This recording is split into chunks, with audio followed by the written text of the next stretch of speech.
I'm Christina from Christina's Rate Roundup, and I am here at a property listing in Middletown, Connecticut, where I'll be speaking with the listing agent, Natuzza Dimasi, about the listing in general, as well as high balance and non-conforming jumbo loans. Good morning, Natuzza. Good morning, Christina. How are you? I'm well. How are you? Good, good. So the first question I had for you is, what sets a listing like this with a higher price point apart from our traditional or more standard listings? This house is a little bit different than most of them in Middletown because it is 6,000 square feet, livable space, and it also sits on over 5 acres.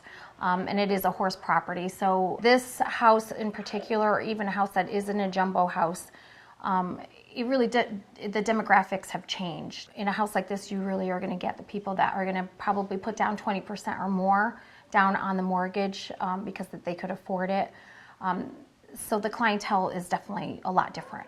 Given that the financing process is different, do you find it's more complicated, less complicated, or maybe more goes into it that buyers might not necessarily be aware of? Well, it's funny because I find that the lower end houses are the hardest, sometimes the hardest ones to get a loan passed because we're probably right on the edge. With a jumbo loan, I think people are coming in knowing that. They're knowing that they're going into a house that's, almost $1 million. They know the factors that are involved. They're educated on the process. They're able to put down more money because they have the funds and the means to do that. Do you find that what goes into listing a property like this would be different than, a standard home? It is. I think it's a lot more intense than it is, for just a regular listing. That makes sense. Sure. And now, given the kind of economic environment that we're in, have you seen a decline in jumbo listings, or have they been increasing? Are we seeing that people are trading up? This year, we are going to probably do about 12 or 13 million, which is great. Especially with this listing, I've seen a lot of people inquire about it. I've had, showings on it just because of the way that the house looks. And I think on the listing side, if you take really good pictures and you give as much information as possible, I think that you can end up selling. And I believe that the market is definitely turning.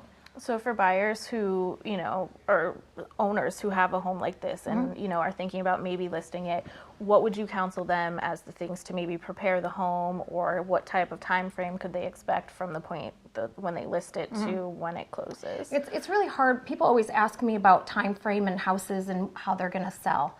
You really can't go by that. I always tell the seller that you're better off, fixing things in the house than reducing the price. So if you're in a high-end jumbo area for a price point, that house needs to show it. And staging is extremely important in order to sell a house. So you find that when people are looking to pay top dollar, they expect, Yes. things to be immaculate and perfect.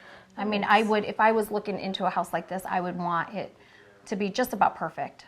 And now, in the last couple of weeks, we've seen rates have kind of dropped a little bit. They're holding steady around 4 right now. Do you think that a decrease in rates would lead, more buyers to be looking in this price range, or do you think rates aren't something they're necessarily concerned with? I think that rates are always a big factor in a person to purchase, especially a house at this size, because they can afford it.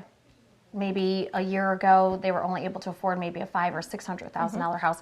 And now when the interest rates go lower, then I think their buying power is pretty big. Perfect. Yeah. Well, thank you so much. Thank you for having us. I appreciate it.